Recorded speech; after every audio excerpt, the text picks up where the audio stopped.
Hello everyone, welcome back to the channel.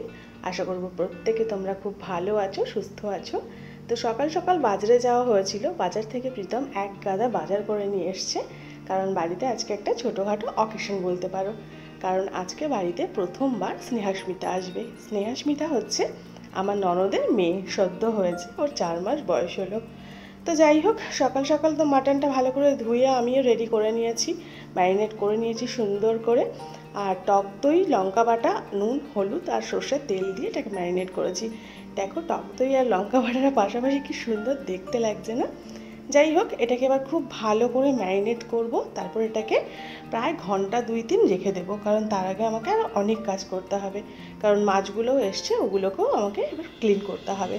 তো এখানে এসছে কাতলা মাছ। এখানে বেশ অনেকটা কাতলা মাছ আছে, আর মাছের পিসগুলো অনেকটা বড় করা হয়েছে, কারণ বাড়িতে গেস্ট আসবে। অ্যাকচুয়ালি স্নেহাস্মিতা একা আসবে না, মানে আমার ননদ আর নন্দাই, ওর মেয়ে আসবে, প্লাস আমার পিসি শাশুড়ি মা আসবেন, ওনার মেয়ে জামাই আসবে। তো সবাই মিলে আমাদের আজকে একটা সুন্দর গেট টুগেদার হবে আর কি। যাই হোক, কাতলা মাছ হবে, আর সাথে রয়েছে পাবদা। পাবদাগুলোকে কেটে আনিনি বাজার থেকে, আর কাটিয়ে আনার সময় পাইনি অ্যাকচুয়ালি প্রীতম, তো সেই জন্য ওইভাবেই নিয়ে চলে এসছে। আর বাজারে এর থেকে বড় পাবদা আজকে ছিল না।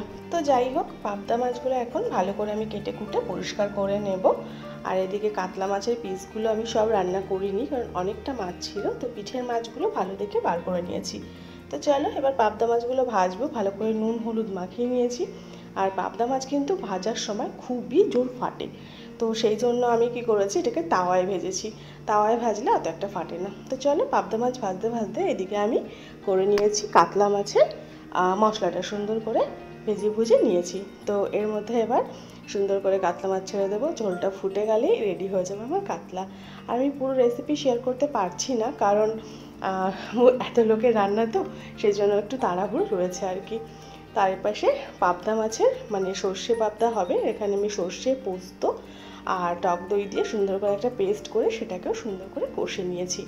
তো এর মধ্যে এবার দিয়ে দেবো জল। এটা খুব সুন্দর করে কষা হয়ে গেছে। ওদিকে কিন্তু আমার কাতলাও প্রায় হয়ে এসছে। যাই হোক, পাবদা মাছের জল দিয়ে এবার সুন্দর করে ফুটিয়ে নিলেই এটা নামিয়ে নেব। এর মধ্যে আর কিছুই দেব না। অনেকে একটু কাঁচা সর্ষের তেল দেন, কিন্তু আমি সর্ষের তেল আর দেবো না, যেহেতু সর্ষের ঝাঁঝটা খুব বেশি হয়। তো এই যে আমার রেডি হয়ে গেছে পাবদা মাছ আর কাতলা। কাতলা দই কাতলা হয়েছে, তো দেখতে কিন্তু বেশ হয়েছে। তো চলো, আর বাকি আছে মাটন। মাটনের আলুগুলো ভেজে নিয়েছি, আর এদিকে মাটনের মশলাটা ততক্ষণ তৈরি করে নিয়েছিলাম। আর মাটন তো ম্যারিনেট করা ছিলই, তো সেই জন্য আর বেশি প্রবলেম হবে না রান্না করতে। বেশ সকাল সকাল কিন্তু রান্না আমার হয়ে গেছে, মানে আমি একটা অনেক সকালেই উঠে প্রিপারেশন নেওয়া শুরু করেছিলাম। যাই হোক, তো চলো, মটনটা আবার ভালো করে কষতে হবে। মটন কিন্তু কষার কাছেই সব কিছু। আর মশলা মিক্সিং, আর যেহেতু গরম এই জন্য আমি একটু মশলাটা কম দিয়েছি, কিন্তু ঝালটা একটু দিয়েছি, কারণ মাটনটা না একটু ঝালঝালি খেতে সবাই পছন্দ করে আর কি। যাই হোক, মাটনটা একটু ভালো করে এবার কষে নেব। এখানে 2.5 কিলো মাটন রয়েছে, তো 2.5 কিলো মাটন রাঁধতে কিন্তু একটু সময় লাগে। আর এখানে যেহেতু কড়াইতে করা হচ্ছে, সেই জন্য আরোই সময় লাগবে। আর এই পিসটা মাটনের সবাই কিন্তু খেতে খুব পছন্দ করে। তো যাই হোক, চলো মটনটা এবার ভালো করে কষে নিই। আর মাটন কষতে কষতে আমি বসিয়েছিলাম ডাল, মানে মাছের মাথা দিয়ে মুগ ডাল হবে। তো এই পাশে আমার দেখো মুগ ডালটাও বেশ সুন্দর করে ফুটে গেছে। এটাকে এবার একটু সম্বার দেবো, তারপরে একটুখানি ঘি ছড়িয়ে দিয়ে নামিয়ে নেব। আর তার মধ্যেই চলে এসছে আমাদের স্নেহাস্মিতা, এই যে একদম ছোট্ট এঞ্জেল আমাদের। সত্যি কথা বলতে ও আসতে আজকে বাড়ির সবাই খুব খুশি। আর ওকেও দেখো, এইটুকু মেয়ে অথচ কি সুন্দর করে হাসছে। আর এত হাসি, যেই সবাই উলু দিয়েছে তার সঙ্গে সঙ্গে উবে গেছে, একটু ভয় পেয়ে গেছে। তো যাই হোক, এবার ও ঘরে যাক, আর আমার বাকি রান্নাটা আমি কমপ্লিট করি। এদিকে আমার মাটন দেখো সুন্দর হয়ে গেছে, ভীষণ সুন্দর মাটনটা সেদ্ধ হয়েছে, যেটা মাটনের মেন প্রায়োরিটি থাকে। আর এদিকে আমাকে বেগুন ভাজায় হেল্প করছে ভাই।